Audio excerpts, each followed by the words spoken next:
Hey, have you ever talked to anybody, not in your age group?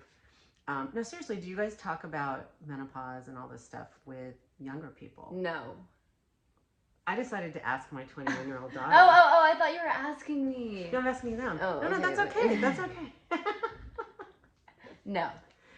Right, so that's okay. So that's why I'm bringing this up with my 21-year-old. I wanted to hear what her questions might be. So,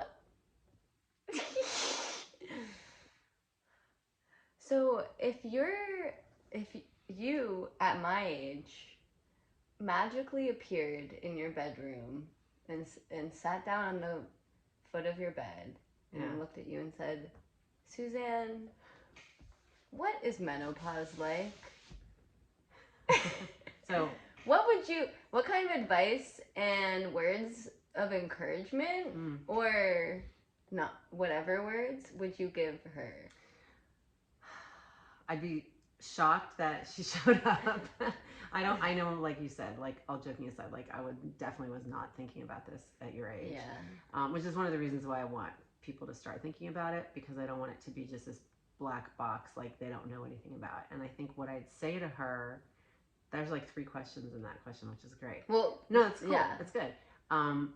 What I'd say to her is it's nothing to fear, and definitely just like other phases in our lives, like things change. Like, you know, your body and your period, if we're just going to talk about that, at 21 is not what it's going to be at 27 probably, or at 35 or at 42. I mean, our bodies are always like evolving and changing and growing, and to just be okay with that, because I think that that's really about acceptance of where you are. Right. That's the first thing. The second thing is prepare. Like, be prepared by having knowledge that these things are going to happen, and some of them will be disconcerting or uncomfortable because they're a change, but it doesn't mean it's just an ending. It's also a new beginning.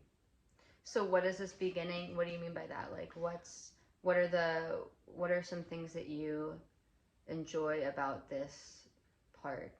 Well, I mean, of your life. Some of it has a lot of it probably has nothing to do with not having a period anymore. Although not having a period is lit. Well, especially if your period is rough. Yours is much rougher than mine ever was, for real. But the last probably, I mean, I've like the last, let's say 6 or 7 years of just like having it be like so irregular and unpredictable is annoying. It's almost so like it's great to have it done. It's almost like the beginning of when you get your period, when it's all like weird. Yes. And a lot of times I say it's the puberty of middle age. Okay. But getting back to your question is what are the some new things? beginning is like it's an era of like more creativity, more freedom, more knowing of myself, more being aware of myself, more being grateful for what my body has done for me so far. You know, rather than like being attached to a certain specific rhythm that I think is a reflection of something. I don't like that it means something else. Like, you know? Yeah, like in an abstract way. Like, I kind of get what you're saying. Yeah, I mean, that's a longer conversation. Anyways. I can tell. We're going over. But that's okay, because there's more to talk about. But having said that there's more to talk about, I think that there's more to talk about. So I'm glad we opened the conversation. And maybe others will have it, and we can have it more. Well, yeah, and, you know, don't be afraid to talk to your young ones. Don't be afraid to ask your old ones. Oh.